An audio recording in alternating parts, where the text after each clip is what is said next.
Tenemos el primer panel de esta reunión. El nombre de este panel es El rol de la sociedad, el gobierno y la industria en la promoción de proyectos de energía renovables. Este panel se enfoca, primero que todo, en cuáles son los primeros o los principales obstáculos que tenemos para la implantación de nuevas energías renovables. En segundo lugar, las tareas que se deben desarrollar para que los beneficios de las nuevas alternativas energéticas sean de beneficio para la sociedad y el país. En tercer lugar, vamos a mirar cómo, desde el punto de vista de la industria, como de la expansión de nuevas formas de generación, cómo entran a participar la eficiencia energética, ¿cierto?, en fomentar la innovación, el desarrollo investigativo, en dar valor agregado al país y dar la oportunidad para crear nuevas profesiones. A mí me parece que muy importante en todo este asunto y en todo este desarrollo es que haya creación de trabajo para nuestros paisanos colombianos. Eso es vital en todo este cuento. Igualmente queremos mostrar cuáles son los retos de la implantación desde el punto de vista de estas tecnologías renovables, desde el punto de vista medioambiental, ¿cierto? Y por otro lado, nos es valioso conocer los desarrollos del IPCE, nuestro Instituto para la Planeación y Promoción de Soluciones Energéticas para las Zonas No Interconectadas del país, que prácticamente cubren 2/3 del territorio nacional. Para eso va a ser muy importante para todos nosotros conocer cuáles son esos desarrollos. ¿Para qué? Para llevar energía a las zonas no interconectadas. En ese orden de ideas vamos a comenzar con la intervención del doctor Pedro Bejarano. ¿Es correcto? No me equivoco, ¿no? Bien. Director general de nuestro IPCE, porque el IPCE es de todos nosotros, es nuestro IPCE. Bueno, muy buenos días. Muchísimas gracias, profesor, por su introducción. Me parece muy pertinente, digamos, la forma en que se ha planteado el panel, porque justamente es lograr, digamos, este importante reto de promover las energías renovables. Requiere la participación de unas sinergias, una creación de unas sinergias que solo se pueden realizar cuando la industria, la sociedad, el gobierno crean unas condiciones que permitan abordar este reto tan difícil que tiene el país de avanzar en la universalización en la prestación del servicio de energía eléctrica. Y este reto es aún más grande en el tema al que yo hace referencia, que son las zonas no interconectadas, o como la hemos llamado en nuestro ejercicio de planeación estratégica, la Colombia no interconectada, porque zona es cualquier zona, pero Colombia es mi país, y a nosotros nos tiene que doler que todavía hayan 431.000 usuarios que no tienen servicio de energía eléctrica. Y ese es un tema que nos duele, digamos, y desde el gobierno nacional, desde el plan de desarrollo, se está avanzando en cumplir esos objetivos de desarrollo sostenible, de lograr la universalización, pero con no cualquier energía, sino con una energía de calidad y suficiente que tenga un impacto en el desarrollo de la sociedad. Entonces me parece muy interesante la forma en que el profesor hace la introducción del tema, porque es muy pertinente impactar verdaderamente desarrollo. Por eso generación de empleo, que usted lo dijo, es un componente muy importante, pero es muy valioso tener en cuenta que eso se debe planificar de una manera ordenada.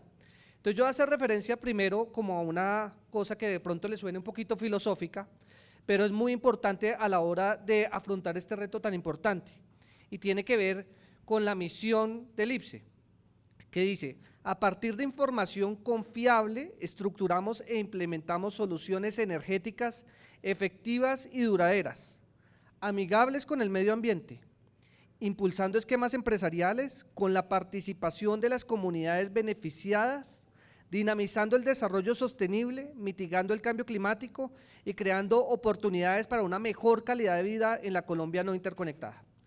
Y aquí hay un tema sobre el cual quiero hacer un énfasis particular, y tiene que ver con el uso de un activo muy importante que son los datos. Tener información confiable es fundamental para enfrentar el problema que nosotros tenemos. Tenemos que saber dónde están esos usuarios, cómo se compatibiliza, cómo se compaginan las necesidades que tienen estas personas por un nivel de servicio, con los potenciales energéticos que están en estas regiones, pero adicionalmente que la energía que les vayamos a dar sea una energía que sea amigable con el medio ambiente y que se verdaderamente dinamice el desarrollo sostenible de la región.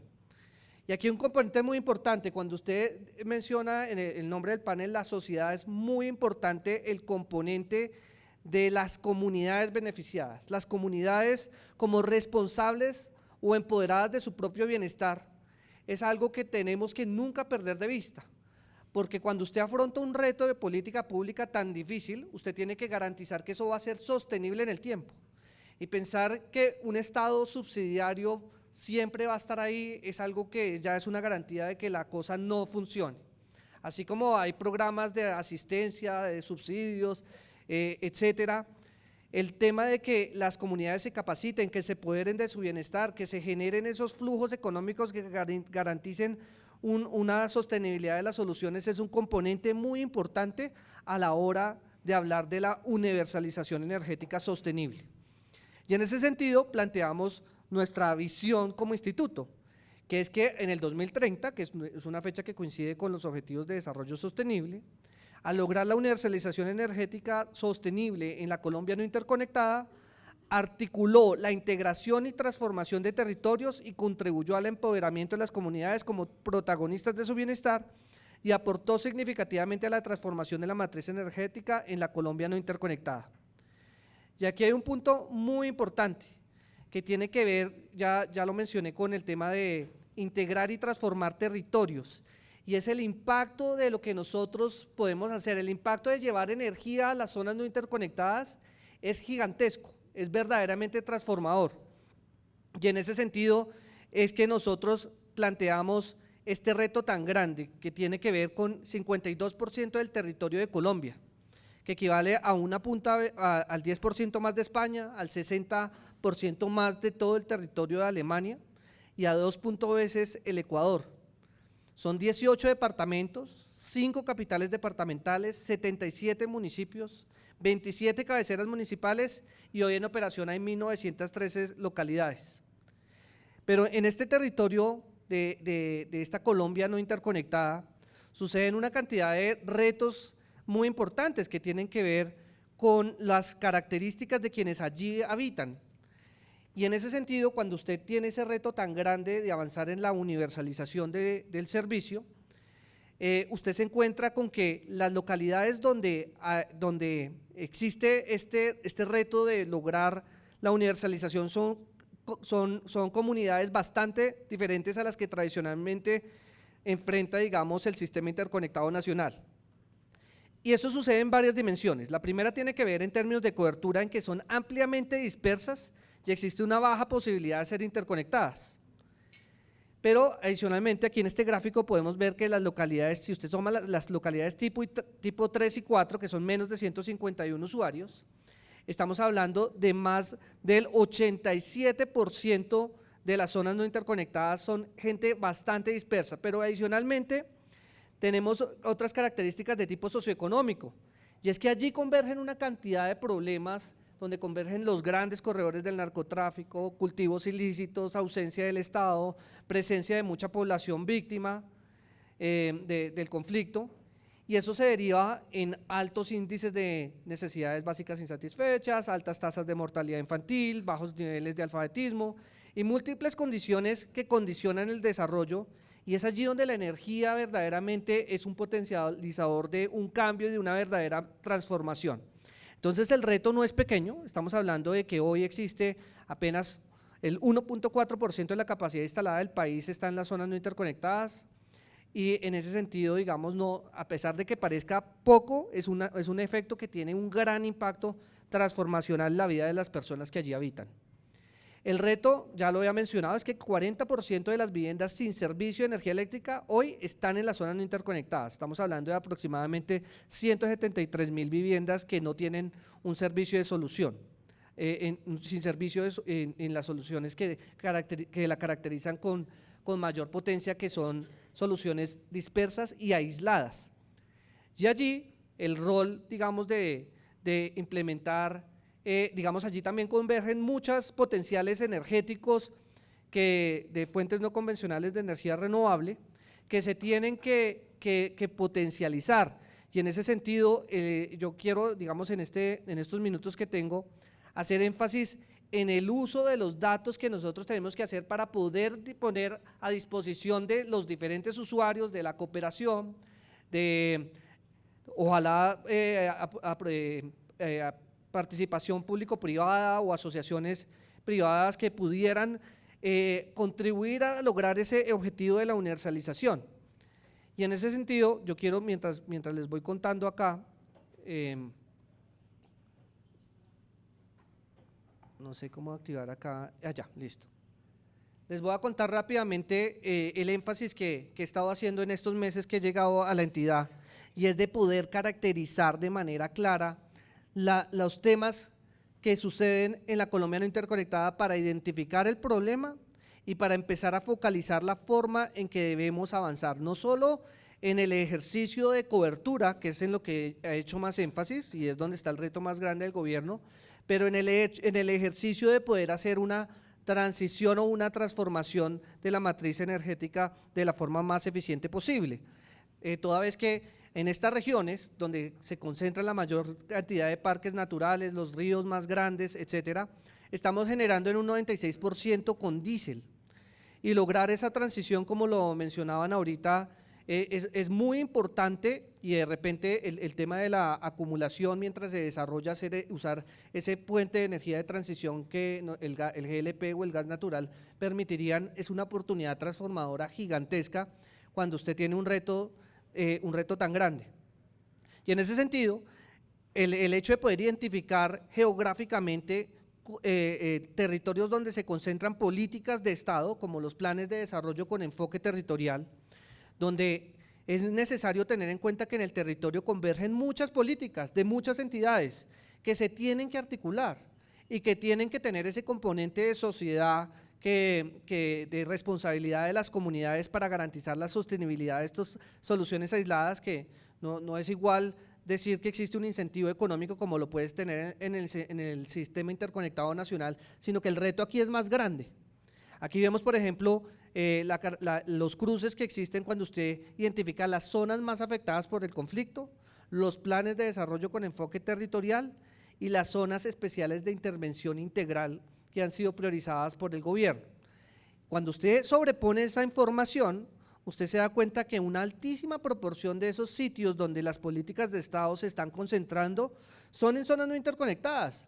Entonces no es un accidente que mucha de la política redistributiva del Estado se dirija a justamente estos territorios que tienen tantas afectaciones sociales y tantos retos, y la energía con fuentes no convencionales de energía renovable va a verdaderamente tener un impacto transformacional y de desarrollo económico en las vidas de las personas que allí habitan.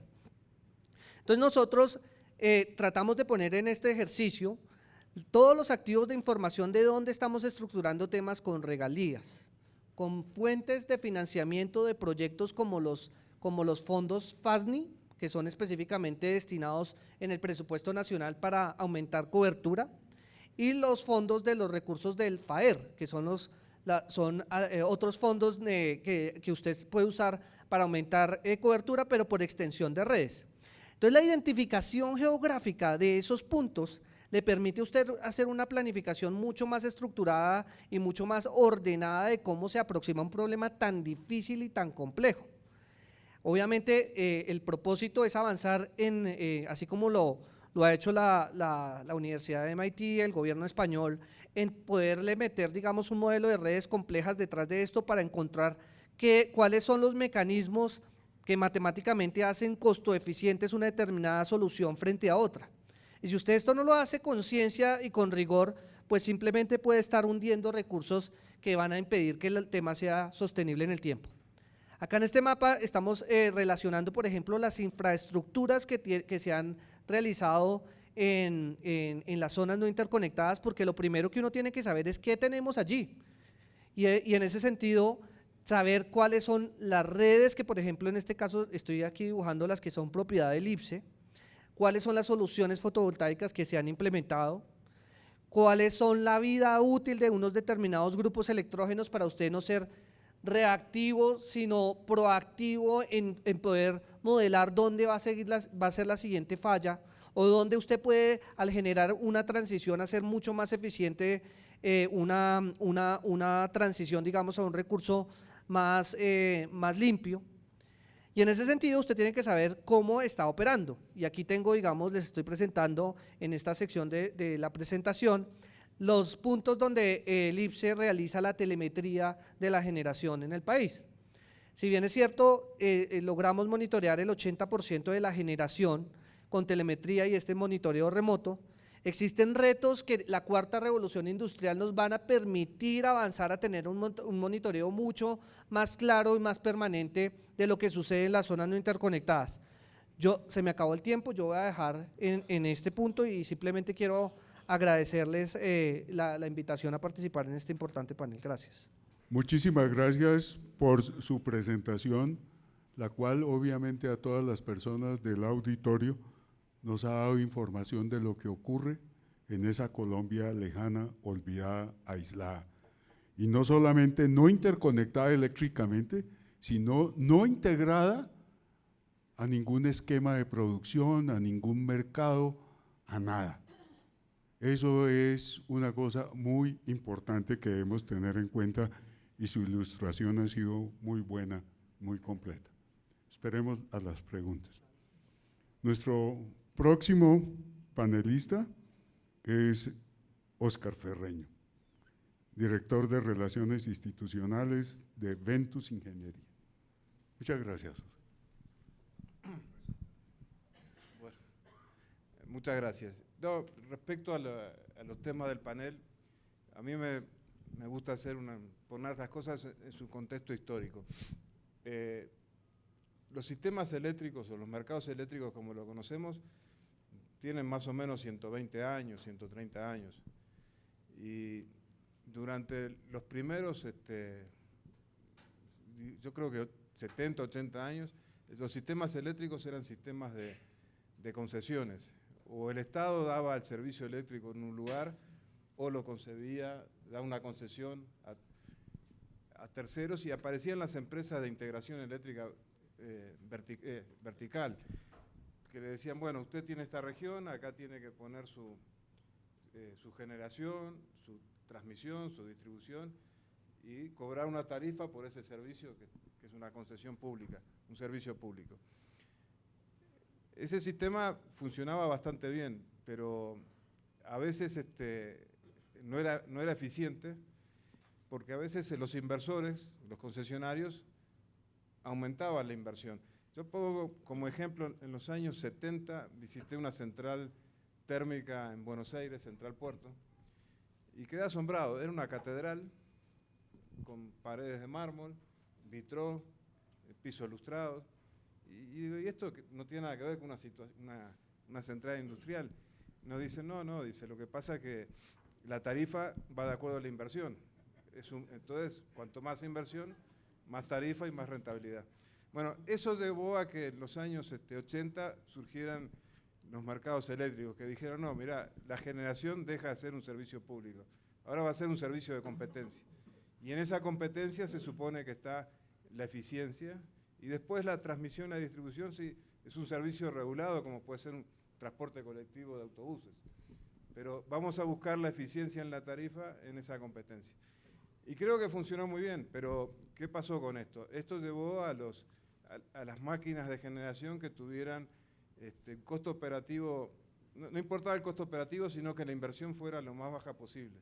Entonces aparecieron los ciclos combinados, las turbinas de gas, que tenían una inversión muy rápida, entonces el inversionista lo puede colocar y lo pone a competir, y la competencia está dada por el precio del combustible. En el esquema anterior habían surgido las centrales hidroeléctricas. Acá con este nuevo esquema empezaron a surgir las grandes centrales térmicas y los ciclos combinados y el uso masivo del gas. Creo que con las renovables hay que volver a adaptar el sistema. El sistema ese que se pensó en los 80 no es tan efectivo. Entonces, creo que los gobiernos tienen que adaptar ese sistema. ¿Y cómo adaptarlo? Bueno, yo sigo siendo partidario del libre mercado, o sea, que los oferentes participen, pero ahora se precisa un rol del regulador mucho más importante. Las energías renovables no convencionales precisan contratos de largo plazo. Y para dar contratos de largo plazo se precisan instituciones que regulen esa compra. En Uruguay fue exitoso el tema de los contratos de largo plazo porque venían las entidades financieras y decían, bueno, usted privado va a hacer una central que la va a recuperar en 20 años. Yo se lo voy a financiar, pero para financiarlo tengo que tener seguridad de sus ingresos. ¿Y cómo venían sus ingresos? Y bueno, sus ingresos era una sola entidad, que era la UTE, que no necesariamente tenía que ser una empresa, sino un comprador que tenga la garantía del Estado o que sepa que va a tener la garantía de toda la demanda, un pase de las bocas de comercialización de la distribución para que le asegure al financiero que eso se va a recuperar. Y creo que eso es lo que está faltando adoptar ahora en estos sistemas. Por ejemplo, esta subasta que va a hacer Colombia ahora, está muy bien, está de acuerdo. A mí me hubiese gustado que el plazo fuera un poco más largo para obtener mejores precios. Pero yo el punto débil que le veo es que el oferente que va a hacer ahora una oferta no sabe quién le va a comprar la energía, quién le va a pagar esa energía. No tiene visibilidad del off-taker. Entonces, se va a encontrar para poner un precio, va a tener que ir a buscar a un banco, el banco le va a dar unos intereses más altos porque no tiene seguridad de quién es que le va a comprar la energía, y eso lleva a que los precios resultantes sean más elevados. Yo creo que eso habría que adaptarlo.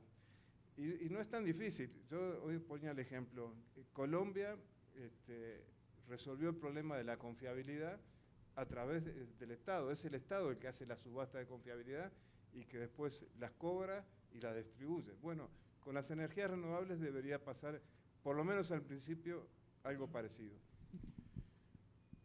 ¿Qué otro tema había? Esto sobre el rol que tendría que tener el Estado. Tiene que haber un mejor regulador. Bueno, la industria, creo que la industria va a buscar su rentabilidad. Entonces va a depender de lo que le ponga el gobierno.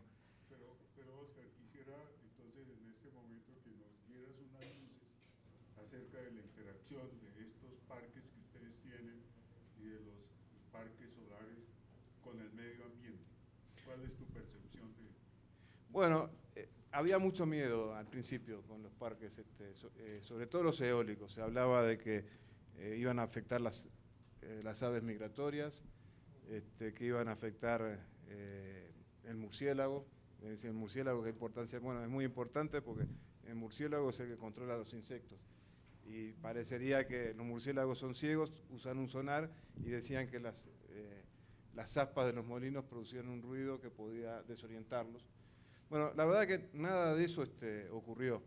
Es cierto que 1.500 megavatios eólicos en Uruguay, a razón de 1 megavatio cada 30 hectáreas, estamos hablando de 45.000 hectáreas, que es solamente el 2% del territorio nacional, y si uno lo mira, además están separados 5 o 6 diámetros. Entonces no es que se haya colocado una barrera, y yo creo que las aves resultaron mucho más inteligentes y se acostumbran rápidamente.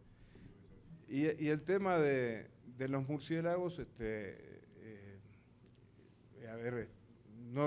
se hicieron prospecciones, la verdad es que no hubo ninguna mortandad importante, no se ha detectado. Yo creo que matan más los vehículos que van por la carretera a las aves y a los murciélagos que los molinos. Y sobre los parques solares, bueno, En Uruguay la relación es 1 megavatio cada 2 hectáreas, hay 250 megavatios, entonces no es tanto lo que se ha ocupado, no parece que tenga mucha influencia. Sí tiene sobre la agropecuaria. Un parque eólico es perfectamente compatible con un servicio agropecuario.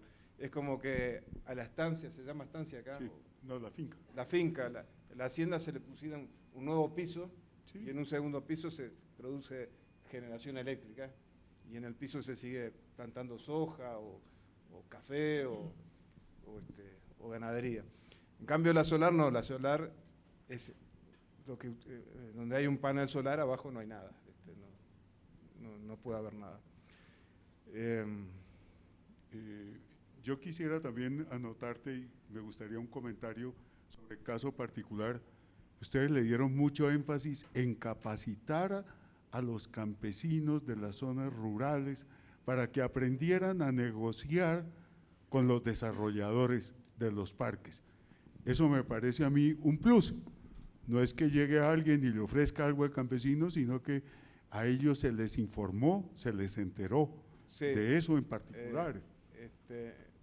La UTE, el Estado uruguayo empezó a hacer esas licitaciones a privados, y lo que se hizo un programa de información en todos los lugares del país, de cómo era esto. A ver, en Europa, qué rentabilidad obtenía el dueño de la tierra del molino, qué es lo que podía esperar, o del panel solar, y se pusieron valores que ahora estaban de acuerdo a la realidad. Se trató de que la mano de obra, los parques eólicos y solares precisan muy poco operación y OEM, pero sí tiene que haber gente que los vaya a visitar, o tiene una caja con aceite que hay que revisar el aceite. Bueno, se trató de que todo eso se hiciera con personal del lugar, y bueno, se integró, fue un desarrollo. Entonces, en las licitaciones, como tú comentabas hoy, estaba el precio de oferta, pero además había una componente del precio que se estaba dispuesto a pagar un poco más si había una parte de integración nacional. Y después en el OIM, si el OIM se hacía con personal nacional. Y eso es al principio. Después que empezó a caminar, ya resultaba más rentable para el inversor hacerlo en el lugar, y ya caminaba solo. Ahora, sobre las energías renovables, un tema que hay que tener mucho cuidado, y por eso insisto que tiene que haber un regulador que las compra, es cómo afectan al precio de la bolsa. Porque uno está integrando, a ver, la bolsa está definida, o lo que en Uruguay le llamamos precio spot, como el precio, en realidad el costo del último megavatio hora que se utiliza para abastecer la demanda. O sea que es el costo, es un precio, pero es el costo de la última máquina que se utilizó para generar. ¿Y para qué se usa esto? Y básicamente se utiliza para que los contratos entre generadores y consumidores tengan como un clearing. O sea, es muy raro que, como todos están sometidos al despacho centralizado y el despacho es eficiente, es muy raro que un productor produzca lo que está consumiendo su contratado. Entonces, esas diferencias se consolidan contra el precio de bolsa. O sea, si uno produjo de más, el exceso lo vendió a la bolsa, y si produjo de menos para abastecer a su contrato, lo compró de la bolsa. Dicho esto, de este modo, la bolsa sería como el término medio de los contratos. O uno que va a contratar, si uno es comprador, va a mirar a ver cómo va a estar la bolsa en los próximos años, y a ese promedio de la bolsa voy a tratar de comprar un poquito menos, y el vendedor un poquito más. Entonces, el precio de bolsa sería el precio de los promedios de los contratos. Cuando uno pone energías renovables, si el regulador no tiene cuidado, la energía renovable tiene un costo variable muy bajo. Entonces tiende a bajar el precio de la bolsa. Entonces, cuando uno hace las subastas, tiene que tener cuidado de cómo va a ir el precio de la bolsa, y no subcontratar o no adjudicar contratos cuyo valor esté por encima de lo que va a ser la bolsa. Porque si no pasa, como pasa en Europa, que hay muchas horas donde la bolsa tiene hasta precios negativos, o sea que le pagan a alguien para que se salga. Entonces creo que el regulador es esencial en estos sistemas de energías renovables con contratos de largo plazo. Muchísimas gracias, muchísimas gracias. Creo que esta última parte nos concierne mucho a todos. Yo creo que una de las necesidades básicas y fundamentales que tenemos en nosotros es en un fortalecimiento de la regulación para las energías renovables en el país, en el sistema interconectado. Y para los sistemas aislados, por ejemplo, necesitamos también normas y estándares de instalación. Así se ha hecho en Chile, en el programa de energía que se ha hecho en Chile, muy exitoso, entre otras cosas, porque la gente paga el servicio de energía eléctrica, se ha hecho con estándares y normas. Y para la generación distribuida también debemos de tener en cuenta eso. Eso es muy importante, la regulación. Acuérdense ustedes que hace unos años uno compraba un computador y le tocaba que irse allí a Unilagua a que le instalaran el software. Eso ya cambió. Hoy todos los aparatos son plug and play. Cómprelo y juegue con él, úselo. Con energía solar hemos llegado al momento en que la energía solar ha pasado a ser plug and flow. Conecte y eso fluye.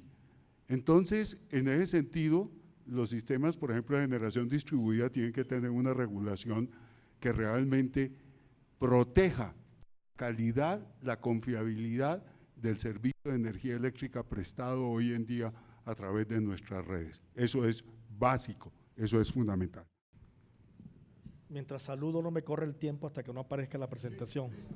Entonces, nuevamente felicitar a Asprea por los 40 años.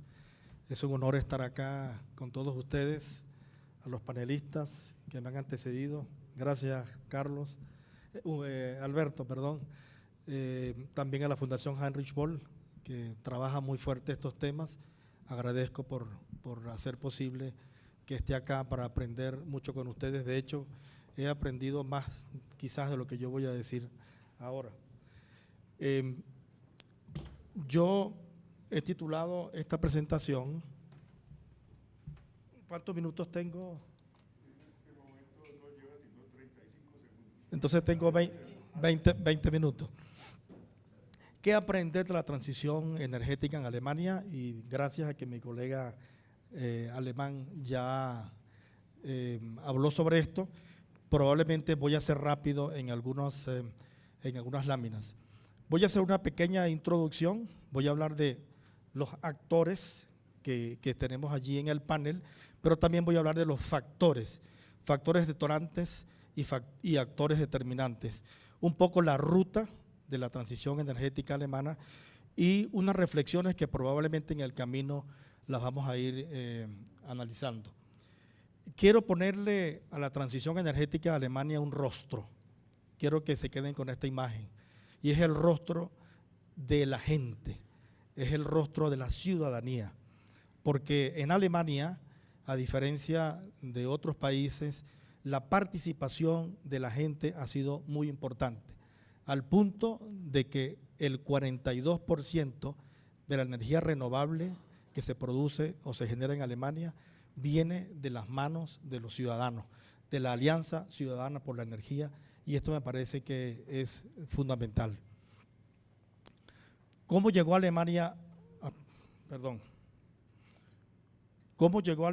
a este punto de producir apenas en el 1990 algo así como el 3% de las renovables a estar hoy cerca del 40% este año? ¿Cómo llegó ahí? ¿Cómo fue posible en 28 años producir cerca de 220.000 megavatios? O sea, estamos hablando que México produce con todas las fuentes 65.000 megavatios, Colombia 13.000, 15.000, España completa 265.000 y solamente en 28 años Alemania pudo llegar a esto. No significa que sea un proceso concluido, al contrario, es un proceso en plena construcción, también con vaivenes políticos, vaivenes jurídicos, vaivenes económicos, financieros, pero sigue una ruta y eso es lo importante. ¿Cómo se llegó a esto? ¿Cuáles son las preguntas que yo me haría? ¿Cómo alcanzó Alemania esta meta? ¿Qué factores y actores han influido?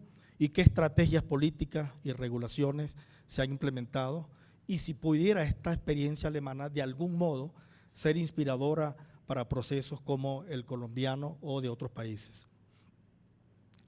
En los factores detonantes podemos encontrar estos 4, aunque no necesariamente son 4, más o menos son campos donde entran factores detonantes. Uno de ellos es la seguridad energética. En los 70, Europa quedó, digamos, se demostró que Europa era muy frágil al suministro de petróleo, sobre todo cuando ocurrió el bloqueo del canal de Suez, cuando hubo una serie de conflictos, la invasión de Egipto y Siria a Israel en la guerra del Yom Kippur. Ahí trajo como consecuencia un bloqueo del suministro de petróleo a Estados Unidos y a los países de Europa. En ese momento Alemania y en la Unión Europea en general se dieron cuenta de la fragilidad que tenían o la dependencia, y la fragilidad por la dependencia de petróleo. Esto permitió que el Consejo de Europa inmediatamente, en el 75, produjera varios documentos donde llamaba a una diversificación y otros elementos que ya voy a mencionar. Diversificación y fomento de la energía renovable fue uno de estos detonantes, de estos factores importantes. El rechazo a la energía nuclear, a pesar de que estaba en un boom importante, porque venía de firmarse la Euratom en el 57, sin embargo, la reacción en contra de la energía nuclear fue de inmediata y creció mucho después de Chernobyl en los 80. Y la protección del medio ambiente ya comenzaba a ser un gran tema. Acuérdense ustedes que en el 72 fue la cumbre de Estocolmo, que fue la primera que alertó sobre el tema del cambio climático. Entonces, estos factores fueron fundamentales y detonantes para activar entonces actores determinantes, como por ejemplo la Unión Europea, que se abocó inmediatamente a construir una arquitectura normativa jurídica, al Estado, que igualmente comenzó a trabajar, todos los estados, pero en este caso me refiero más a Alemania, lo que hizo Alemania. Los ciudadanos se activaron de tal forma que hay experiencias narradas de que muchos ingenieros jubilados o muchos ingenieros interesados, incluso en sus propios garajes, en sus fincas, comenzaron a hacer investigación o a poner en práctica algunos pequeños proyectos energéticos, y luego, por supuesto, las empresas. La Unión Europea creó una arquitectura jurídica muy interesante. Entre los 70 y los 80 trató de modificar lo que ya mencionaba el colega de Uruguay, aquella estructura que conocíamos de los mercados eléctricos, fueron transformados en esta época, en los 70 y los 80. Se acabaron los monopolios, pero no se acabaron, pero al menos hubo una potente regulación para desmontar los monopolios, separar la generación de la distribución, etcétera, es decir, acabar con la verticalidad de las empresas eléctricas. Y ya para los 90 se comenzó a abrir los mercados, a la apertura de los mercados, y en los 2000 comienza la promoción muy fuerte de las energías renovables. Y aquí quiero destacar las directivas de la Unión Europea del 2001, 2003, 2009 y 2018. Estas directivas prácticamente son la misma, pero evolucionando, como el principio de progresividad. Y la última del 2018 es muy importante porque esta reconoce por primera vez, reconoce el derecho a las comunidades a participar directamente como productores, con la figura que se llama en Europa, y aquí también seguramente ya, el prosumidor, es decir, aquel consumidor que se convierte también en productor o generador de energía. Entonces, esto ha sido muy importante reconocer en la Unión Europea, porque esto permite que todos los estados igualmente adopten esta normativa y la conviertan en ley y le den el derecho a los ciudadanos a organizarse y a tener preferencia en ciertos procesos licitatorios. Voy a darle un poquito rápido porque el tiempo me va a comer. Ahora bien, ¿cómo fue que Alemania llegó a este punto? Entonces aquí tenemos un conjunto de leyes que fueron aprobadas en este proceso. La primera, que yo diría que ha sido la clave, es decir, la llave que abrió las puertas a las energías renovables, fue la ley de incorporación de la energía eléctrica a las redes. Esta es una ley de 5 artículos, 5 nada más. Con 5 artículos se logró 2 cosas. Primero, que las grandes compañías entendieran que tenían que aceptar darle prioridad a las redes, a las energías producidas por fuentes renovables. Obligatorio, o sea, no había chance de decir no puedo. Por ley, ustedes aceptan que la energía producida de fuentes renovables tendrán prioridad en la red. Y en segundo lugar, se estableció un precio que se llamó artificial, porque era un precio que más o menos pudiera cuadrar con las inversiones que se iban a hacer en el futuro, y se estableció por 20 años. Es decir, durante 20 años ese precio tenía que garantizar el retorno de las inversiones. Por eso es que en la última ley del 2017, de hecho ya en el 2014, se vencieron muchos de estos contratos o de estas, en realidad no se llamaron subsidios, no se llamaron así, más bien se dio un sistema de compensación que permitió la interacción entre todos los actores. Este modelo alemán obtuvo la bendición del Tribunal Europeo de Luxemburgo, que dijo: esto se acopla perfectamente con las políticas de ayudas estatales, porque el propósito era fomentar las energías renovables en un momento en el cual Alemania no tenía en el bolsillo más de 30.000 millones de dólares, serían en ese entonces el doble en marcos. Oye, si me permite un poquitico, de hecho, un poco más de la garganta. Este sistema de compensación, que se le ha llamado subsidio, pero realmente el término técnico es un sistema de compensación que permitió que las empresas pequeñas y grandes invirtieran y que los usuarios finales pagaran esa inversión. Por eso es que la energía eléctrica en Alemania de las fuentes renovables ha sido siempre muy cara porque ha sido el consumidor final el que la ha ido financiando con el tiempo. Ya en el 2014 se vencieron muchas de esas compensaciones, y por eso es que en el 2015 comienzan a darse las primeras licitaciones públicas para determinados parques eólicos o solares. Y ya la de 2017 sí trae un cambio, yo diría, ideológico, filosófico, porque tiende hacia la apertura del mercado. Es decir, ya digamos hay la idea de que el mercado de las renovables maduró y por lo tanto debería irse a una apertura.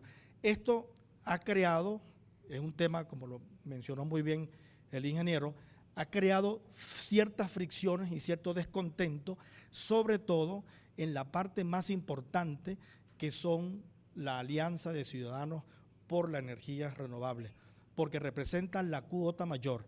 El resto del 58% son grandes empresas, pero pocas, y son bancos, y son, es decir, que la parte más importante realmente corresponde a los ciudadanos de la generación de renovables. Entonces, ¿qué sucede? Que si ellas tienen que participar en esta nueva regulación para licitar nuevos proyectos, van a estar en desventaja, porque solamente un proyecto está costando entre 300 y 500 mil euros preparar un proyecto para licitar. Entonces, hay en este momento cierta colisión, cierta fricción, cierto conflicto entre lo que es la Alianza Ciudadana con el contenido de esta ley, porque de alguna manera no va de acuerdo con la normativa europea, que más bien dice que hay que tener preferencia con las comunidades en los casos de licitaciones. Entonces allí tenemos un problema que quizás va a evolucionar, va a escalar jurídicamente. Más o menos esta es la participación en este momento de las renovables en Alemania. Es cerca de un 37, 38. Este año podría estar rondando el 40%, debido a que ha habido bastante sol este año en Alemania, quizás también por el tema del cambio climático. En cuanto a los ciudadanos, bueno, ya más o menos lo he dicho, personas privadas, hay una modalidad, digamos, hay muchas modalidades, quiero decir, pequeñas empresas, cooperativas, la gente aportando de 100 euros, 200 euros, muchos comenzaron así, ya son empresas más consolidadas. Hay pueblos biosostenibles, es decir, hay pueblos de 40.000, 50.000 habitantes o más que ya se proveen ellos mismos su propia energía, solar, eólica, incluso también hidroeléctrica, pequeñas hidroeléctricas. El rol de las empresas, bueno, ya más o menos lo hemos conversado. El rol de las empresas, bueno, las empresas invierten buscando siempre su rentabilidad y eso es justo que sea así. De hecho, en Alemania el 46% de la energía eléctrica es producida por las grandes corporaciones alemanas de energía y es de carbón, de modo que esperamos que esto con el tiempo pueda ir cambiando. Entonces, para terminar ya, creo que estoy en el tiempo, 1 minuto, llegué perfecto. Yo diría que habría que pensar en el caso de Colombia, cuáles son esos actores detonantes y cuáles son esos factores determinantes que pueden participar o pueden reaccionar ante una necesidad imperiosa que es transformar la energía en este país. Ustedes saben que Colombia tiene, al menos la primera, la seguridad energética ya la tiene aprobada y Colombia tiene reservas de petróleo quizás para 5 o 6 años. Es decir, a la vuelta a la esquina probablemente este país se quede sin petróleo. Entonces ya eso claramente te dice que no es un país petrolero y la opción no puede ser ir a buscar desenfrenadamente petróleo donde lo haya, violentando todo lo que es la ruta hacia una sostenibilidad en este sector. Entonces, de modo que aquí habría el primer factor detonante y es que la seguridad energética para Colombia está en riesgo, está en peligro. Bueno, con esto lo dejo acá y quizás para las preguntas podemos ampliar. Muchas gracias. Este es un proyecto que hicimos, es un proyecto que está financiado por la Unión Europea, por el programa el Horizon 2020 y es un proyecto que ya terminó, se llama Progress Hit y su idea particular era cómo incrementar o qué retos va a tener incrementar la cuota de renovables para producir calor, puede ser calefacción, pero también puede ser para industrias, procesos de calor. Entonces, el objetivo, digamos, del proyecto en sí fue un proyecto que duró del 2015 a octubre de 2017 y la idea pues era ayudarle a los gobiernos o a ciudades, a distintos actores como mostrabas tú, dependiendo de los niveles, tanto a nivel regional, a nivel nacional, cómo estrategias de implementación y políticas podrían impulsar o intensificar el uso de renovables y de soluciones eficientes en calor. Aquí en este mapa ven los 6 casos que se analizamos, los casos están en rojo: Matosinhos en el norte de Portugal, la ciudad de Herten en Alemania, Litometrice, eso fue en la República Checa, Ansvenden, que fue en Austria, y Brasov, que fue en Rumania y en Helsinki. Entonces aquí ya van para mí dos mensajes importantes para Humberto con su pregunta tan compleja y para la IPCE. Colombia necesita hacer valer también el puente que existe entre investigar aplicadamente y impulsar nuevas tecnologías y sobre todo en unas regiones tan complejas. Pero así sea toda la energía renovable de Colombia, que ya hay mucha con la hidráulica, pero el rol que tiene eso para impulsar también empleo y hay que trabajarle. Entonces, bueno, uno de los casos eran tratar, bueno, cómo fue la metodología, se hicieron algunas entrevistas, pero a donde iba yo, digamos, después de hacer entrevistas por teléfono personales, después de en todas estas regiones teníamos unos representantes del proyecto, éramos más de 15 socios de toda Europa trabajando en el proyecto, un proyecto que costó 1.2 millones de euros, creo yo, por todo este periodo de tiempo, y se hicieron tanto entrevistas telefónicas personales como por computador, y se trataron entonces diversos tipos de actores, así como lo estaba presentando Henry. Entonces, ¿qué barreras se encuentran?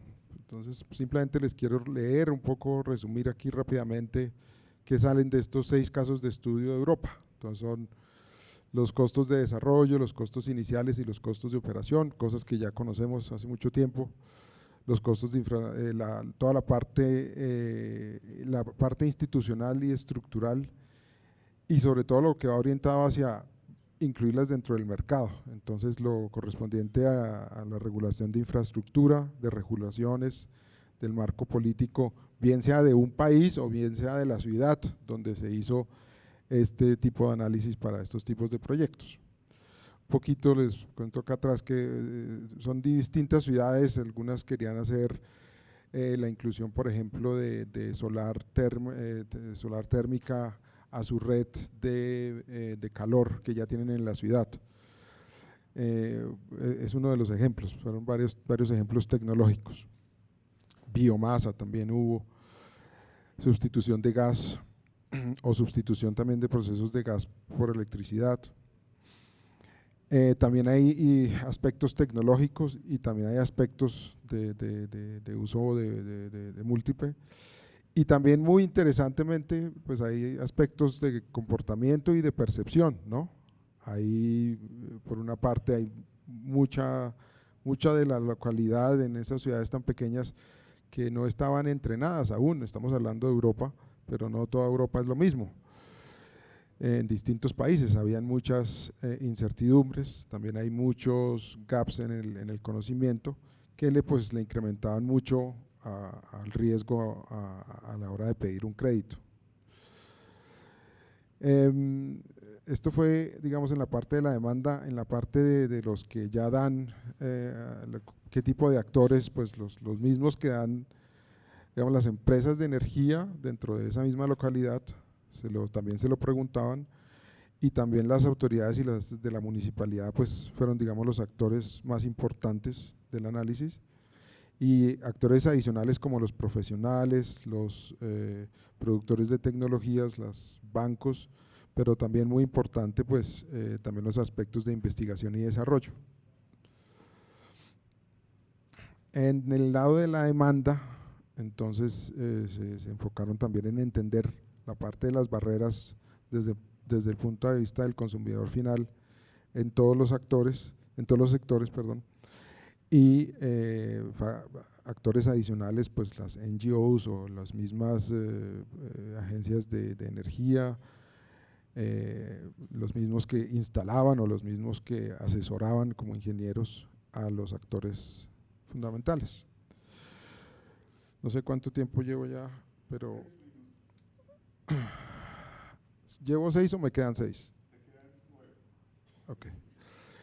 Listo, entonces siempre pues me encanta esta gráfica porque es muy didáctica en el sentido de siempre que hablamos de hacer instrumentos políticos, siempre pues vemos estos, para mí los 3 demasiado muy importantes, ¿sí? Muchos se van siempre por command and control o con la varita, hay que hacer obligaciones, lo mismo que acaba de surgir en Alemania con el nuevo pacto del clima, donde por obligación a partir del 2021 no van a volver a instalarse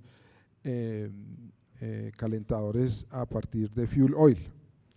Vamos a ver qué pasa, ahí dejaron un hueco en esa ley también en Alemania, o en esa propuesta, pero lo mismo aquí estaba, ¿no? Vamos a ponerle obligaciones a la generación de calor, obligar a los consumidores a usar ciertas tecnologías y obligar a los edificios, esos se analizaron. Hay otro tipo para correr este tipo de barreras, los incentivos a la regulación, entonces, bueno, para mí son subsidios a las inversiones, esquemas de soporte a la operación, créditos blancos o pues algunos incentivos financieros, ustedes ya los conocen, pero para mí muy importante y dentro de este rol de la sociedad y de los distintos actores, el gran poder que tienen todo lo correspondiente a las campañas de información. Hay muchos gaps de información en este mundo, en muchos actores, como se mencionaba en Uruguay. El soporte por la investigación, identificar cuáles son esas instituciones con con el, digámoslo, el conocimiento, pero también el gran valor que tiene el entrenamiento, ¿no? Sobre todo para la creación también de nuevas actividades.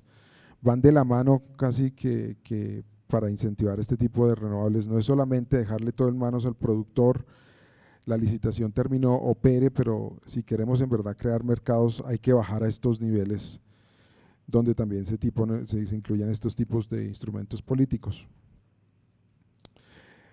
Dentro de las barreras más importantes a nivel económico y financiero, a la hora de hacer la inversión, el que va a tomar la inversión pues dijo, pues la inversión en sí enfrente, lo que me toca bajarme es una de las barreras más importantes, la inversión en la red. Y pues lo más complicado para este tipo de ciudades era siempre planear a largo plazo y los periodos de elección. Y bueno, siempre están el Investor Use Dilemma y los Split Incentives. Uno de los, siempre que hacemos investigaciones o asesorías a nivel de barreras, siempre tratamos de hacer qué factores lo pueden ayudar o qué factores lo pueden soportar. Entonces, en el caso de Literomice, en la República Checa, crear subsidios locales pequeños, pero de muy rápido acceso para los dueños de los hogares.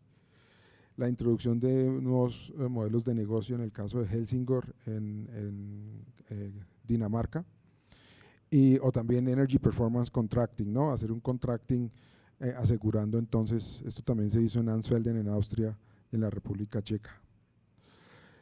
La red está mal, ¿sí? Eso salió como otra de las barreras institucionales y estructurales. Entonces, la densidad, siempre hay un conflicto de intereses, hay grandes densidades más las renovaciones, se renovó la red o como me contaron ayer por ahí que en una de las redes se había vendido todo el cobre y le habían puesto aluminio aquí en Colombia. Entonces son cosas que siempre van a ser una barrera muy importante para integrar renovables.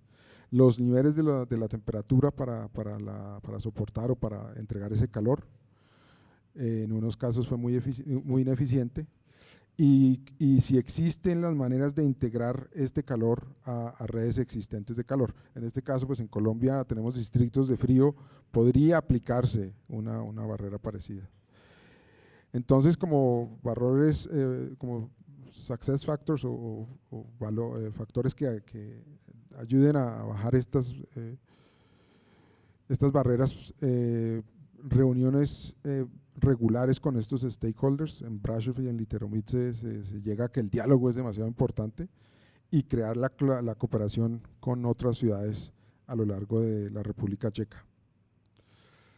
¿Cuántos minutos? ¿2? Listo. Entonces, barreras a nivel desde el tipo de percepción y de tipo de comportamiento. Pues los consumidores no siempre conocen todas las opciones que existen, los consumidores no siempre pueden encontrar opciones para financiar, los consumidores no tienen ni idea de qué significa una buena práctica, un caso de éxito, y muchos de los que las instalan tampoco, ¿sí? No crean que los ingenieros que se conocen de pronto unas dos o tienen alguna representación, pero se sesgan mucho. Y bueno, lo correspondiente a la planeación, ¿no? Y en los casos de éxito, o los factores de éxito, sí, crear por ejemplo en Ansfelden una Energy Academy, Humberto. Entonces vamos a crear varios cursos para los ingenieros que nos dan todos estos consejos, para estos profesionales. Provisión de 10 mini guías para 10 soluciones de eficiencia energética en Matosinhos, y cómo soy un aliado al cambio y cómo hago demostración de distritos de calor en el caso de la ciudad de Herten en Alemania. Hay otras barreras, ya con esto pues creo que termino. Hay barreras de tipo histórico, cultural, también hay barreras de confianza, ¿sí? De dependencia, depender en alguien que tiene ciertos pasados o que no me cumple siempre, que tengo que pagarle aunque no me llegó la electricidad. Faltan todavía legislación y estándares, muchos, y también hay ciertos regímenes fiscales que no nos están ayudando. Se necesitan, sí, una mezcla de instrumentos políticos, lo que yo llamaba el bundle, el bundle de palitos o rejo, zanahoria y tamborines o tambores o panderetas para hacer harto ruido de pronto, pero que mucha gente las escuche y que mucha gente se haga un poco más consciente de que existen estas opciones. Con muchísimas gracias, aquí queda un website si les interesa, el progresshit.eu, todos los reportes están disponibles. Gracias. Dado que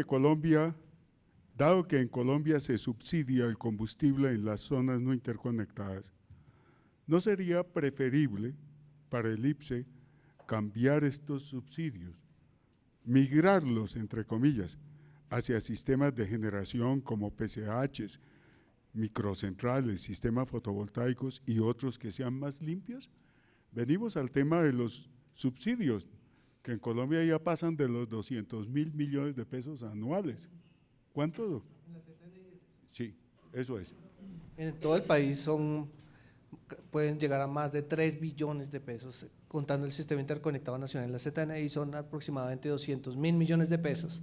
Y es una pregunta muy pertinente, porque en realidad este tema de subsidiar electrocombustible en las zonas donde verdaderamente existen potenciales energéticos enormes, donde las zonas donde tienen mayor radiación, donde hay posibilidades de hacer desarrollos mareomotrices, biomasa, bueno, tantas alternativas que existen, es una verdadera paradoja que se contamine el 100% de la energía que se produce en el Amazonas, es diésel.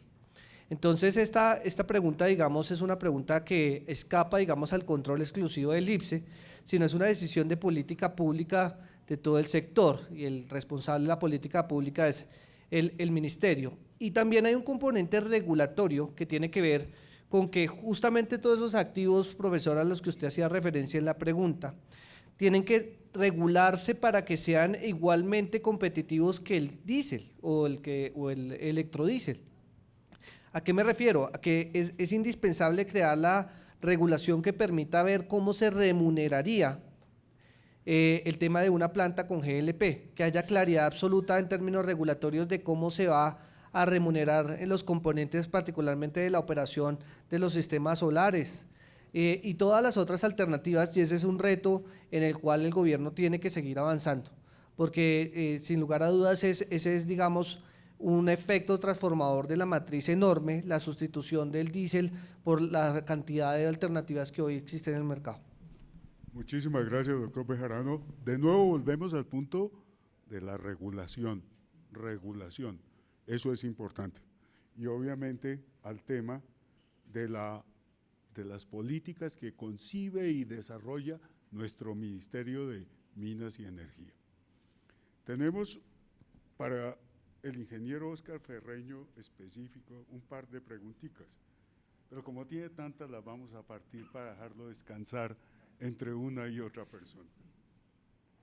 Primera pregunta, los equipos para generación de energía, fotovoltaicos y eólicos, ¿están hoy en día bien desarrollados tecnológicamente que justifican la inversión versus la potencia generada? Es una pregunta, ¿están tan desarrollados que justifiquen la inversión versus la potencia generada? ¿Están tan bien desarrollados? Bien, sí, yo lo decía en la presentación, tanto la eólica como la fotovoltaica llegaron a un grado de madurez muy importante y son competitivos con la generación térmica fósil y convencional, sin ninguna duda. La única diferencia importante es el tema de la diferencia entre el CAPEX y el OPEX de las dos tecnologías. Las convencionales suelen ser, saquemos la gran hidroeléctrica, que es muy parecida a las renovables en ese sentido, pero las convencionales, para las cuales los marcos regulatorios de los 80 se adecuaron, eran de CAPEX relativamente bajo y costos operativos altos. Y las renovables son de CAPEX alto y costos bajos. Entonces, son competitivas si las miramos precio de la energía nivelalizado a largo plazo. O sea, es imprescindible que haya contratos de largo plazo o por lo menos precios de bolsa estabilizados en el largo plazo.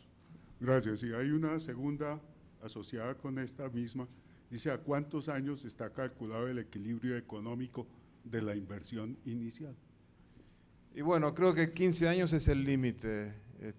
Lo que ocurre es que si uno pone un plazo más largo, va a tener un precio más bajo. Y entonces no solo que es más competitiva, sino que además seguramente la sociedad se va a ver beneficiada, porque el precio que va a pagar va a ser más bajo. Entonces, capaz que ¿cuál es el punto de equilibrio para que una térmica convencional compita con una eólica? Bueno, las térmicas convencionales tienen contratos normalmente de hasta 5 años y acá capaz que la eólica precisaría 12 años. Pero el tema es que cuanto mayor es el plazo, seguramente tenemos un precio mejor. Gracias. Tenemos una pregunta y le solicitaría al doctor Toro y al doctor Jiménez, cualquiera de los dos o ambos, dar respuesta a esta pregunta. Se habla de energías renovables y de eficiencia energética. Bien, pero ¿qué se está haciendo para trabajar en sociedades más suficientes que trabajen con la gente y con sus patrones de consumo? Entonces aquí han introducido un nuevo tema, el tema de las sociedades suficientes. Bien, comencemos con el doctor Jiménez. Sí, yo adelanto un poquito y le dejo a Toro, que es más técnico en estas cosas. Bien, hay un elemento fundamental y es la educación. Eso es, para mí, es el camino quizás más largo, pero el más seguro de cualquier tipo de transformación. Y a eso es que yo me dedico. Yo no soy ingeniero, no conozco, bueno, conozco ya un poquito, he aprendido ya, pero estoy claro en que en la medida en que haya debate, actividades como estas, incluso hay que bajar mucho más a los estudiantes de pregrado, en la medida en que podamos hacer llegar las publicaciones, en la medida en que podamos tener más páginas web accesibles, en la medida en que podamos sensibilizar. De hecho, el artículo 12 del Acuerdo de París claramente lo establece como una actividad fundamental para los estados, que es la sensibilización, la formación, la educación sobre estos temas, porque esto es lo que nos permite crecer y ser más conscientes de lo que está sucediendo. Entonces, yo creo que definitivamente, de hecho, el ahorro energético y la eficiencia, que no son lo mismo, son dos herramientas potentes, poderosas también para transformar una matriz energética y para mejorar la calidad de vida. Si esa energía que ahorramos y hacemos más eficiente es de fuente renovable, imagínense ustedes el poder transformador que hay allí. Pero para eso hay que estar consciente. Por ejemplo, en México, la matriz energética mexicana es 80% fósil.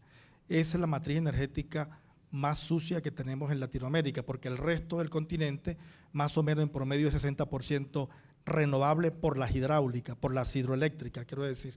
Pero en el caso de México es todo lo contrario.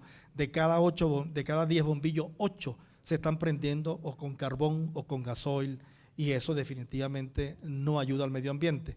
Y si la gente es consciente de esto, que no lo es, podría haber el inicio, digamos, de un cambio, ¿no? Hasta ahí lo dejaría yo y te dejo a ti. Gracias.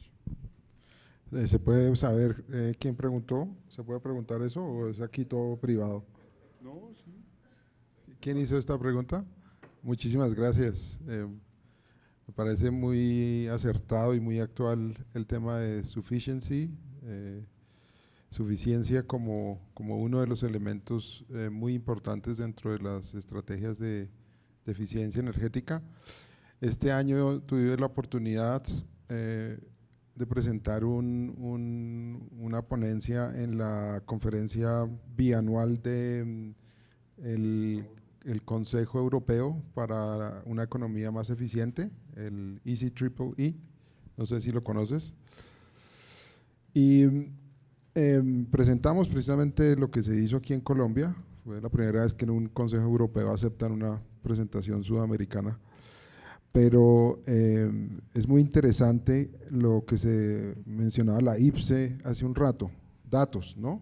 con qué datos estoy entendiendo mis consumos, y es una tarea bastante compleja, no solamente para instalar en zonas no interconectadas, sino también para la UPME cómo verificar la eficiencia. El objetivo central de esa conferencia se llamó Is Sufficient Enough, o Is Efficient or Sufficient, algo así es el logo, y es la primera vez que a nivel mundial en la conferencia europea se puso como tema central dar la oportunidad de presentar ponencias en suficiencia. Entonces ahorita cambiamos los contactos y puedes tener un acceso a unos papers muy interesantes sobre el tema de suficiencia. Para los que de pronto dicen, bueno, pero ¿qué carajos es suficiencia? Entonces, según la definición que yo puedo entender es, empecemos a bañarnos con agua fría, ¿sí? Esta mañana pues estaba frío en Bogotá. Entonces, es ya dejárselo un poco al consumidor final, pero en qué maneras voy a empezar yo también a cambiar mis parámetros de consumo, de vida, mi lifestyle, a ser suficiente. ¿Dónde puedo ya llegar a hacer cosas? No necesito más el carro, ¿no?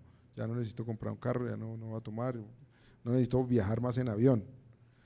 Entonces, es un tema que va a raíz de los acontecimientos actuales con Greta y todo lo que se nos está viniendo. Creo que va a tomar, el rol de la suficiencia va a tomar muchísimo, sobre todo también a nivel político. Muchísimas gracias Felipe por tu intervención. Bueno, volvemos de nuevo con el doctor Bejarano. Doctor Bejarano, alguna persona aquí en el auditorio, no sé cuál, pero creo que muchos, quisieran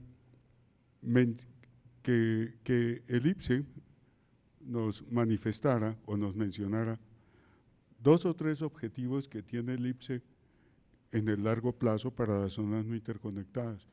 Quizá lo podrías hacer pues en el orden de importancia que le da el IPCEI a lo que vas a decir. Bueno, el principal objetivo que yo diría que el IPCEI tiene en el mediano plazo es ser, digamos, un articulador eficiente de la energía como catalizador del desarrollo. ¿Qué quiero decir? Cuando usted piensa en los objetivos de desarrollo sostenible, la energía es verdaderamente uno de los más importantes para dinamizar otros temas que tienen altísimo impacto, como la calidad de vida, que se mejora por otras dimensiones como el acceso a la educación, la conectividad, los altísimos impactos que tiene el solo hecho de poder refrigerar un pedazo de carne. Los impactos que eso tiene, digamos, en la salud pública son enormes. Entonces, un primer objetivo es poder ser un articulador eficiente de temas transformacionales en el territorio. Entonces, cuando usted se encuentra, digamos, con gente que tiene tantas y tan amplias necesidades, si usted logra ser una entidad que no solamente lleva energía, sino que logra articular que otras entidades lleven otras ofertas institucionales, está logrando hacer un efecto transformacional en el mediano plazo en la vida de muchas personas. Pensarnos individualmente es un error, por eso me gusta tanto el panel, cuál es el rol de la sociedad, del sector privado, del gobierno, porque es entre todos quienes que podemos efectivamente llevar a hacer algo verdaderamente transformacional. Entonces, movernos del Estado subsidiario y de la necesidad de entregar subsidios, sino movernos a un Estado que verdaderamente genera flujos económicos y construye capacidades, genera estructuras que son sostenibles en el mediano plazo y que verdaderamente transforman el desarrollo. Yo creo que es hacia donde nos tenemos que mover principalmente. Gracias. Muchísimas gracias. No solo ayuda. Mencionó uno, pero ese es suficientemente amplio y poderoso para dinamizar todo. Yo creo que muchas gracias por su respuesta, es contundente, pues el primer objetivo, el único que mencionaste, pero ese es suficiente, yo creo. Uno puede mencionar 10 más, pero el uno es el uno. Muy bien, muchas gracias, doctor Bejarano. Doctor Ferreño, volvemos de nuevo al asunto de las renovables con usted. Hay realmente 3 preguntas que las voy a formular todas en secuencia. La primera es qué tan costoso es el mantenimiento de los parques fotovoltaicos y eólicos a largo plazo. El segundo está ligado con este y es cuál es la vida útil de estas dos tecnologías. Y luego la última sí es un poco comprometedora porque queremos que nos reveles el secreto de cuáles fueron las condiciones que se dieron para que surgiera Ventus en Uruguay.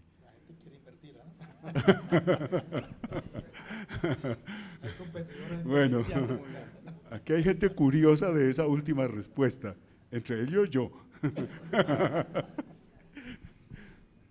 Bueno, pero empezamos por la primera, que era de operación y mantenimiento. El costo de operación y mantenimiento. A grabar todo el mundo la respuesta. No, el costo de operación y mantenimiento en el largo plazo creo que está del orden de los $6 para las eólicas y $4 para los fotovoltaicos por megavatio hora generado. 4 y 6. En el largo plazo. El 90% de los eólicos es con caja multiplicadora. La caja multiplicadora es un elemento muy frágil, pero ha demostrado que en el conjunto económico es mejor, por lo menos el mercado lo demostró así, es mejor el molino con caja multiplicadora que sin caja multiplicadora. Pero eso exige un mantenimiento predictivo adecuado para saber en qué momento va a fallar. El costo de una falla de esa no es el costo es el lucro cesante. El costo del material es muy bajo. Y la preparación, si un molino precisa una grúa, entonces con un mantenimiento predictivo, si uno tiene más o menos la fecha en que va a ocurrir la falla, estos costos se pueden mantener bastante bien. Y la vida útil, los molinos están certificados actualmente para 20 años, así ocurre de hace 10 años, y últimamente lo están certificando para 25. ¿Qué significa el certificado? Bueno, que hay entidades independientes que analizan los riesgos estructurales del equipo y garantizan que va a tener una supervivencia de uso normal de al menos 20 años y que es algo fundamental, no es una obligación de la industria, pero es algo fundamental para que los bancos puedan bancarizar estos proyectos. La fotovoltaica está del orden de 30 años en la fija y un poco menos, tal vez 20 para los que tienen trackers, porque el tracker también. Ahora, creo que si bien yo estuve diciendo que se llegó a una madurez que las hace muy competitivas, creo que esta madurez va a seguir evolucionando y los costos van a seguir bajando y por lo tanto seguramente los molinos se van a volver económicamente obsoletos y los parques solares antes de que lleguen al final de su vida útil. En Europa hay proyectos que han tenido 30 años de operación, pero fue sustituir, por ejemplo, en Tarifa, un parque que eran del orden de 39 molinos y se sustituyó por un par de molinos para mantener la potencia, debido a la evolución de los equipos, ¿no? Y bueno, esas eran las dos primeras. Y la tercera, no, a ver, mire que yo no soy dueño de Ventus, soy funcionario de Ventus, soy más bien asesor, por eso integro el directorio, pero Ventus se creó en el 2010 con un profesor de una facultad de ingeniería y un par de alumnos, que empezaron a dar servicios para este boom de generación eólica. Empezaron poniendo torres de medición y vendiendo servicios de medición, empezaron agrupando algunos terrenos que eran aptos para poner parques eólicos y ahí empezaron a crecer. Tuvieron mucha suerte, empezaron a evolucionar, encontraron una beta muy importante en el autoconsumo y en la generación de pequeña escala, no digo de usar mini molinos, sino de parques eólicos pequeños de poca potencia, compuestos por 4 o 5 molinos o hasta un molino, y encontrar una beta en un beneficio económico de la reglamentación uruguaya, beneficios fiscales. En Uruguay se llama COMAP, que es Programa para el Desarrollo. Las empresas industriales tienen que pagar un 25% de su rentabilidad, de su ganancia, al Estado. Eso es así, creo que en Colombia debe ser algo parecido. Bueno, eso se llama impuesto a la retribución de la actividad industrial. Entonces, el Estado dijo, bueno, si ustedes hacen inversiones productivas de cualquier tipo, esto puede suceder que se le descuente del COMAP, o sea, se le descuente el impuesto, no tenga que pagarlo. Entonces, ahí surgió esa posibilidad porque las energías renovables entraron con un 50%. O sea, si hay una industria, por ejemplo, una fábrica de helados, ponía un proyecto de energía renovable, bueno, hasta el 50% de ese proyecto lo podía descontar de los impuestos. Entonces Ventus empezó a montar parques eólicos para gente que no tenía nada que ver con el negocio eléctrico.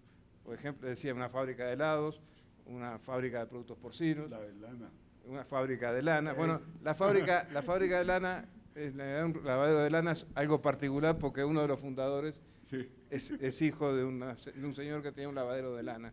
Y entonces eso le dio impulso a esto. Y así creció Ventus. Y cuando empezaron a crecer, yo estaba, como gerente de generación en NUTE había tenido un protagonismo importante.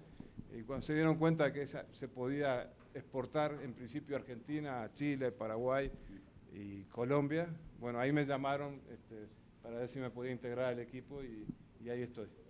Muchísimas gracias por su intervención y creo que eso ilustra mucho. Yo también he impulsado por ahí un par de empresas, pero no me he expandido tanto como Ventus. Muy bueno el secreto, gracias. Bueno, tenemos 2 preguntas más y el tiempo se nos está acabando. Creo que tenemos 4 o 5 minutos, pero estas 2 preguntas van para el doctor Jiménez y el doctor Toro.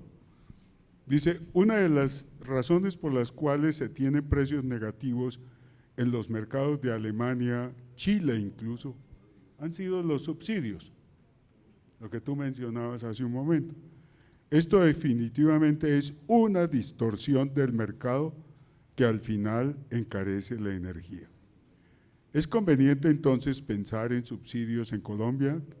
¿Es mejor dejar actuar al mercado libremente, aprovechando que el levelized cost of energy de estas tecnologías sigue a la baja? Esa es una pregunta. Vamos con esa. Bueno, yo hago una parte y seguramente tú complementas la otra en lo técnico. Quiero recordar lo que dije en un principio con la ley del 91. Alemania en ese momento no tenía la caja, no tenía el poder económico para emprender esa transformación energética, no podía. La suerte fue que en ese momento, en el 2000 llegaron los verdes con el SPD, ¿cierto? En el año 91 se aprobó esta ley que obligaba entonces a permitir el acceso a la red de la generación producto de las renovables. Esto se hizo así y se le cargó, y expliqué que no fue un subsidio, sino que lo pagó el consumidor. O sea, el Estado no subsidió absolutamente nada. Lo que se hizo fue trasladar al consumidor el costo de las inversiones a través de un precio por 20 años y a través de la obligación de los distribuidores y transportadores de aceptar esa energía. O sea, fue realmente una estrategia, yo diría, económica extraordinaria que tuvo Alemania en ese momento. De hecho, esta modalidad, que no es un subsidio, ya terminó. Y la idea ahora con la nueva ley es que no existan estos subsidios, precisamente porque los subsidios sí tienden a distorsionar los mercados. Ahora, los precios negativos, yo entiendo que más bien se dan cuando hay un exceso de energía, que esto ha pasado, creo que fue en mayo 2013 o 2014, Alemania tuvo un día donde toda la energía fue producida por las renovables. Afortunadamente tiene corredores importantes para exportar. De hecho, es un país que exporta mucha energía a Austria, está conectado con 9 países. Y entonces cuando se produce un exceso de esa generación, evidentemente que los precios caen rápidamente porque no se almacena la energía. No es un producto que lo puedes meter en la nevera, sino que tienes que salir de él. Yo entiendo que en ese caso eso puede pasar, pero yo dejo que quizás Toro complemente más esa parte. Bueno, yo creo que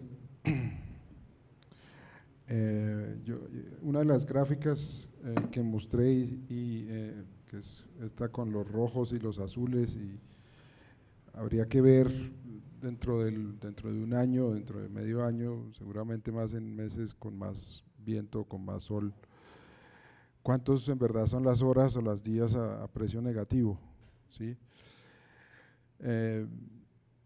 Yo me atrevo a decir, según entendí ahí en esa gráfica, es que sí hay, pero no es algo que va a ser imperante, pero es algo que hay que observar.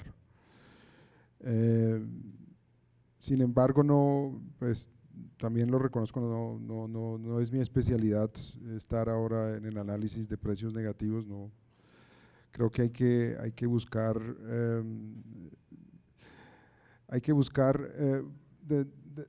desde mi punto de vista, hacer la comparación sobre un subsidio o sobre unos esquemas más orientados al mercado.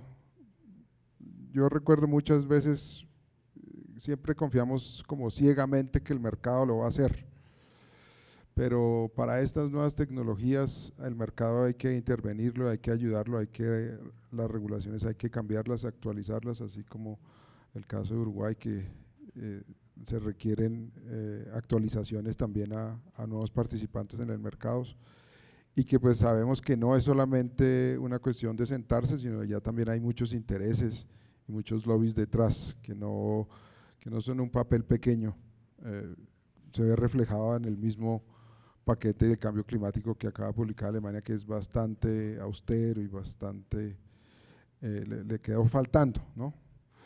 Entonces, yo pensaría, me parece igual, es una buena señal a nivel mundial que tengamos un paquete climático, pero no sabemos que los precios de CO2 tienen que ser más altos para mover el mercado. Sin embargo, yo creo que sí, está muy bien analizar sus subsidios, mercado. Subsidios sí distorsionan y distorsionan a largo plazo, y la gente se acostumbra. Aquí en Colombia ustedes lo ven con el subsistencia, y la invitación es creativamente cómo se pueden cambiar, por ejemplo, tarifas o crear fondos a largo plazo en Colombia para financiar más tarde o para crear subsidios más tarde, en unos 10 o en 15 años, después de que con una tarifa, por ejemplo, algo que se cobre a un consumidor actual, así sea poco, se van haciendo fondos para invertir después. Es una pregunta que requiere un poco más de análisis para contestarla plenamente. Gracias. Si me permitís, quería dar mi opinión sobre este punto. A ver, el subsidio en las renovables, yo decía hoy, ya no es necesario porque son competitivas. Lo que sí, que cuando estamos diciendo que los contratos de la renovable deben ser de largo plazo, ahí le estamos dando una forma de subsidio. Ahí está. Ahora, el tema no es que haya precios negativos, como yo explicaba hoy, las renovables tienden a hundir el precio de la bolsa porque tienen costo variable cero. El problema es que hay que tratar de que el promedio de la bolsa a lo largo de un periodo sea menor que el promedio si solo fuera térmico o fósil. Eso es lo que hay que comparar. No hay que asustarse de que un sistema renovable siempre va a tener algún sobrante de energía, porque como no es gestionable, en algún momento puede… El tema es llegar al equilibrio justo. Por eso la necesidad de que los reguladores tengan mucho cuidado en cómo se va desarrollando el sistema. Muchísimas gracias. Bueno, yo les voy a quitar un par más de minutos del tiempo del almuerzo, pero vamos a terminar en breve.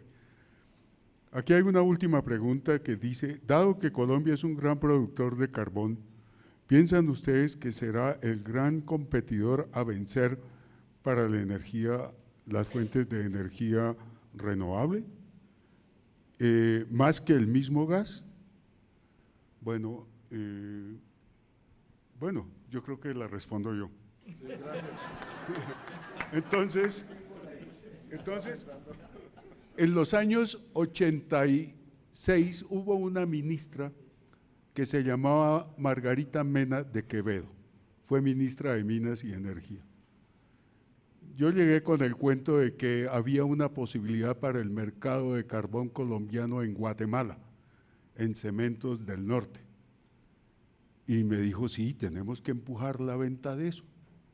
Echémosle a eso, porque tenemos que salir de esa porquería antes de que nadie nos la compre.